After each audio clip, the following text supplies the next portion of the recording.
A primavera está a chegar e com ela novos ritmos de leitura. Leia artigos de opinião e receba acesso antecipado a todos os episódios de Podcast Plus. Acompanhe a atualidade ao minuto. Assine hoje o Observador com até 58% de desconto e habilite-se a ganhar uma tote bag e um voucher da Livraria Almedina. Tudo em observador.pt. Horas.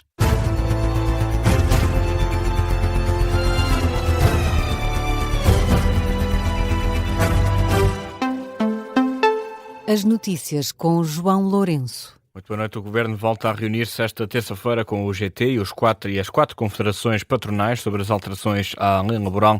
Estes encontros podem ser decisivos para um possível entendimento em sede de concertação social e consequente aprovação por parte do Presidente da República. A reunião surge depois de, na semana passada, Governo, UGT e confederações patronais terem retomado as negociações após o apelo feito por António José Seguro. No final do encontro, António, de segunda-feira passada, tanto o UGT como os patrões realçaram ter havido uma atitude diferente e a maior disponibilidade para se alcançar um acordo. A Ministra do Trabalho, Rosário Palma Ramalho, indicou ainda que há aproximações e que a proposta que está em discussão é bastante diferente da proposta inicial. Mais de 40 estruturas do movimento associativo celebram esta terça-feira o Dia Nacional do Estudante com uma manifestação. O alojamento estudantil e a propina vão estar no centro do protesto. A iniciativa tem início marcado para as 2 da tarde no Rossio. A Rádio Observador, o presidente da Direção-Geral da Associação Académica de Coimbra, José Machado, espera uma mobilização histórica de estudantes de todo o país. Todos os indicadores apontam para um dia histórico em Lisboa. Nós, neste momento, no que diz respeito à Academia de Coimbra, temos já mais de 3 centenas de estudantes mobilizados para irem apenas nos autocarros com participados pela Associação Académica, ou seja, acredito que haverá ainda mais uma mobilização por parte de estudantes que irão deslocar autonomamente para Lisboa. E isto são números que batem recordes dos últimos anos, por larga margem de diferença, e a verdade é que todas as academias do país, neste momento, se encontram meio num processo de mobilização em massa. O dirigente associativo indica que os custos de vida de um estudante universitário são cada vez mais incomportáveis para os bolsos dos portugueses. José Machado aponta baterias para a falta de alojamento estudantil. Nós vivemos há vários anos uma crise no alojamento estudantil. Nós temos cada vez mais alunos de ensino superior e cada vez menos, aparentemente, camas para dar a estudantes. O número cresce e a oferta mantém-se constante, ou seja, há aqui um desequilíbrio persistente naquilo que é a oferta de alojamento e não só. Temos neste momento comunidades de milhares de estudantes internacionais que não têm acesso à ação social por aquilo que é o próprio diploma AFET. Temos estudantes que desistem de estudar porque não são capazes de suportar os custos associados ao ensino superior, seja com alojamento, seja com alimentação, seja com deslocação. O valor da propina também vai estar no foco dos protestos. No ano passado, o descongelamento deste valor motivou uma troca de argumentos entre o Governo e as associações de estudantes. José Machado aponta para o reforço da solução do fim da propina. É contrassensual pressupor-se que terá que ser o aumento da propina a financiar um reforço à ação social.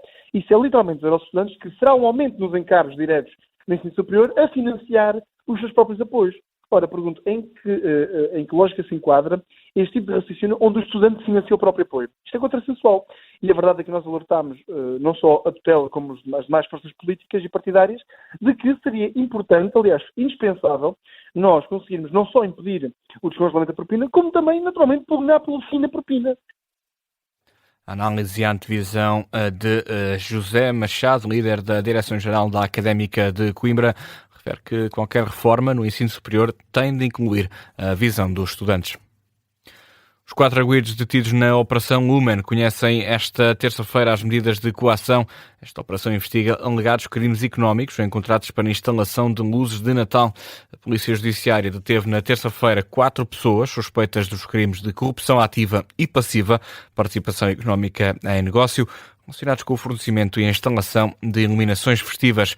Também 10 municípios, incluindo Lisboa, foram alvos de busca. O secretário-geral da Câmara Municipal de Lisboa, Alberto Lapaleno Guimarães, é um dos detidos na Operação Lumen. Nos locais afetados pela tempestade Crissina, a reposição das telecomunicações fixas ainda está bastante atrasada. É o que diz Paulo Fernandes, coordenador da estrutura de missão para a reconstrução da região centro. Diz que a reposição das telecomunicações fixas nos territórios afetados continua bastante atrasados e dá foco também à questão da fibra óptica. Paulo Fernandes falou no final de uma conferência em Leiria e explicou que os últimos dados apontam para que o atraso possa se estender num prazo de 5 a 6 meses, isto para que a fibra óptica fique totalmente reposta.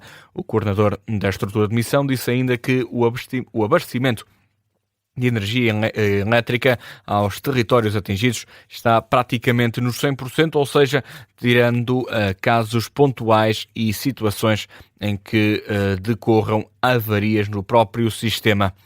E esta segunda-feira também foi comunicado que já foram concedidos cerca de 600 milhões de euros em moratórias às famílias e empresas afetadas pelas tempestades.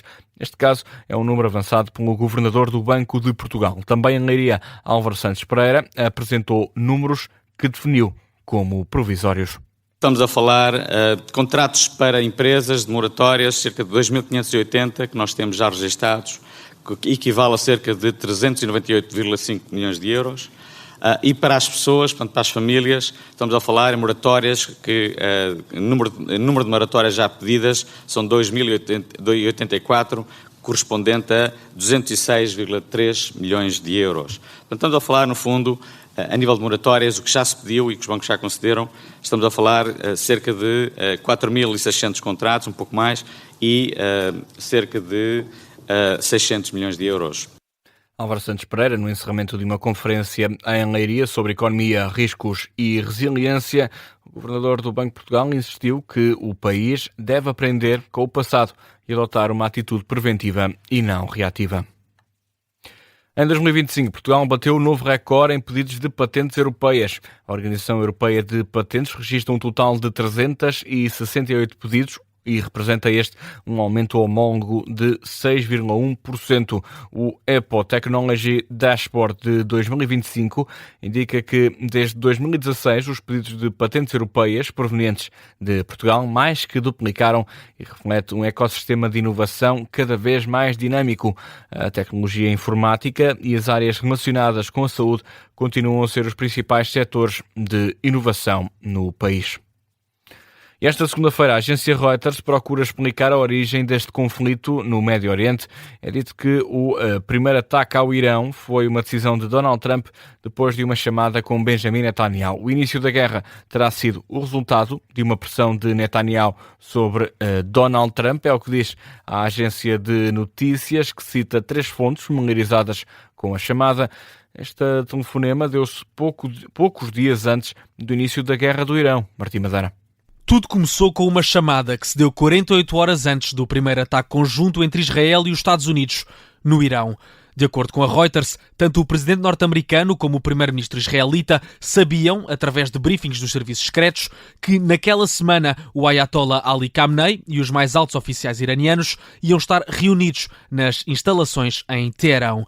Benjamin Netanyahu argumentou na chamada que essa era a melhor altura para Trump matar Khamenei e se vingar do Irão pelos alegados esforços que o país teve anteriormente para assassinar o presidente norte-americano, quando ainda apenas era um candidato em 2024.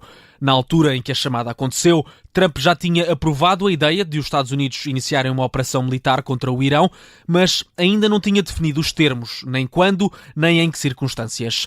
A agência de notícias Reuters diz que não conseguiu ainda determinar se os argumentos de Netanyahu tiveram influência na decisão de Trump, mas garante que foi assim que a chamada terminou. A Reuters contactou a Casa Branca para comentar sobre a chamada e a porta-voz Anna Kelly apenas disse que a operação militar tinha como objetivo destruir as capacidades militares do Irão e garantir que nunca vão obter uma arma nuclear. Também tentaram contactar o gabinete do primeiro-ministro israelita, mas ficaram sem resposta. Os bastidores do início de mais um conflito no Médio Oriente, pela voz do jornalista Martim Madeira. No desporto, 3 medalhas, 3 condecorações. O Presidente da República distinguiu esta tarde os atletas medalhados nos Mundiais de Atletismo, que decorreram na Polónia com a Ordem do Mérito. Ágata de Sousa, Gerson Baldé e Isaac Nader foram condecorados por António José Seguro no Palácio de Belém, uma cerimónia que também contou com a presença do Primeiro-Ministro. Acabou por ser Luís Montenegro alvo dos apelos da Federação Portuguesa de Atletismo. Vasco Maldonado Correia. Começaram pelos Jardins de Belém e chegaram num autocarro da Federação Portuguesa de Futebol, mas foi pelos feitos no atletismo que foram recebidos por António José Seguro. Com 3 medalhas no bolso, a comitiva que fez história nos Mundiais da Polónia foi homenageada pelo Presidente da República e também pelo Primeiro-Ministro, ele que é visto como exemplo a nível desportivo. É um aviso que eu faço aos meus treinadores. Sua Excelência tem curso de treinador de atletismo.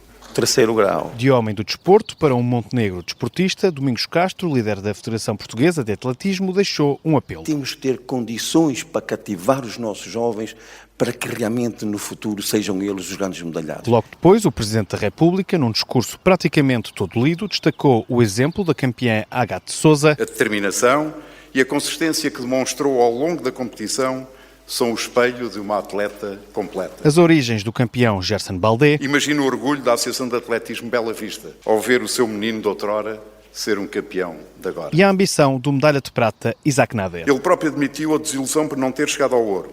Essa exigência, esse inconformismo é o que faz os grandes atletas. Os 3 foram condecorados com ordem de mérito, o que para Seguro deve servir de lição para todos os portugueses. Não é só o que fizeram em pista, é de onde vieram, o que sacrificaram, as manhãs cedo, os fins de semana abdicados, as dúvidas que certamente tiveram.